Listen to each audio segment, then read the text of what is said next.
Williams appear to be in a bit of a pickle over their driver choice for the 2018 season.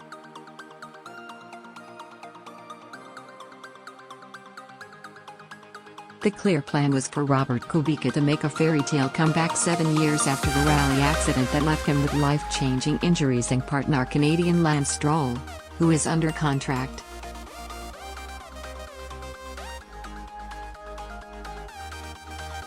If it is workable, that strategy has lots of positive stock. Kubica was one of his generation's leading talents, and the theory was that even if his injuries meant he was not quite what he was, he would be dependable and fast, and his excellent technical feedback would provide Williams with a solid baseline for car development.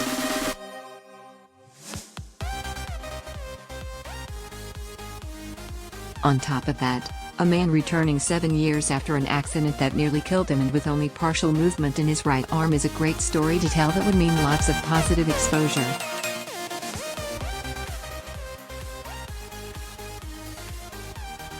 But it seems there has been a hitch. Williams planned to make their decision after running Kubica in the end-of-season tire test in Abu Dhabi this week.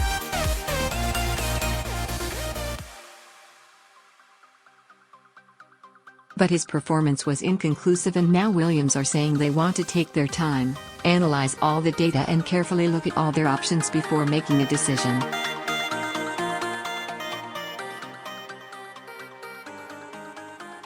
So how did Kubica do? Did he do enough to convince Williams he can make the return? And if not, what do they do?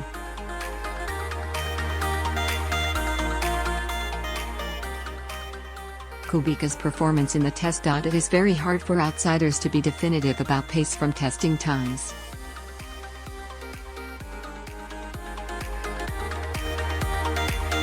But on the face of it, it seems Kubica did not make a compelling case for Williams to sign him during his few hours of testing on Tuesday and Wednesday at Yas Marina.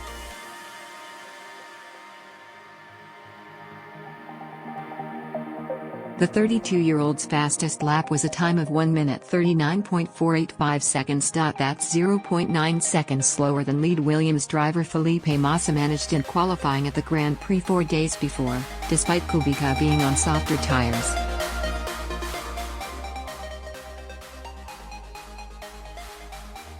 But although Massa's performance is a benchmark for Williams, the times cannot necessarily be compared. They were on different days, in different conditions, on different tires, and almost certainly with different engine modes.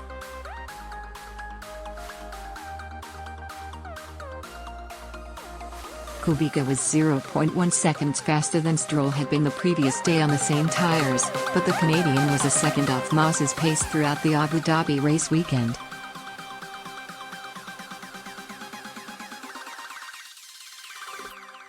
Sergei Sirotkin, the Renault development driver who Williams were also evaluating at the test, was just under 0.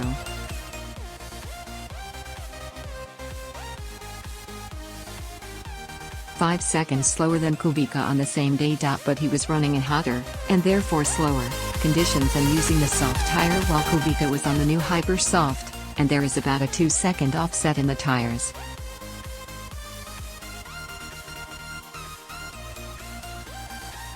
So just looking at the basics of what is known, tire performance and lap time, Kubica was in effect 1.6 seconds slower than Sirotkin. Which does not look good. Drilling a little deeper into Kubica's performance.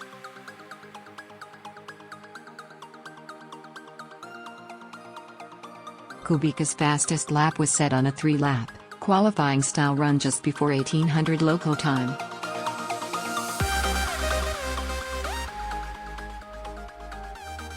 It was, in other words, effectively a qualifying simulation aimed at extracting maximum pace.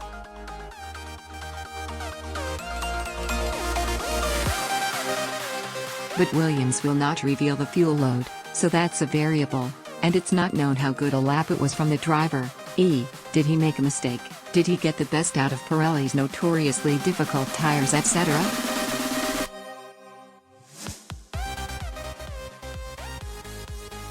In fact, Kubica appears to have done a lap that was better than that on the first day of the test, Tuesday.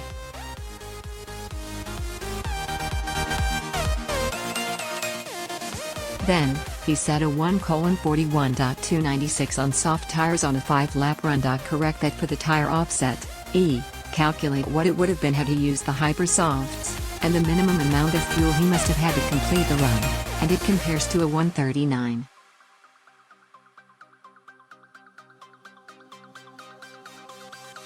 The lap was also done at midday, when the track would be close to its slowest. That's nearly zero.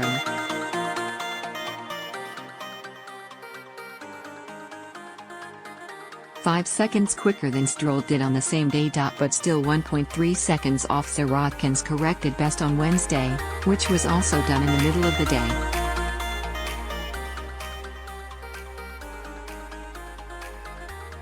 What does all that mean? So Kubica did not look quick enough to make the decision to sign him a no-brainer.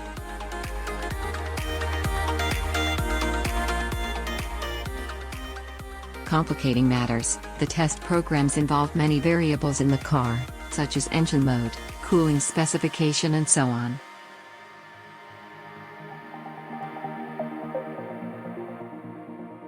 And also in track conditions. For example, the track was slower on the morning of the first day, when Kubica set his de facto quickest time, than the morning of the second, when Sirotkin set his.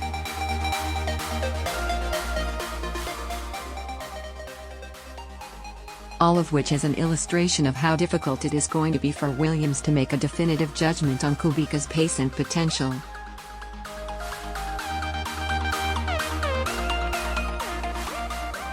Speaking on the first day of the test, Kubica sounded like he felt he was ready to make a comeback.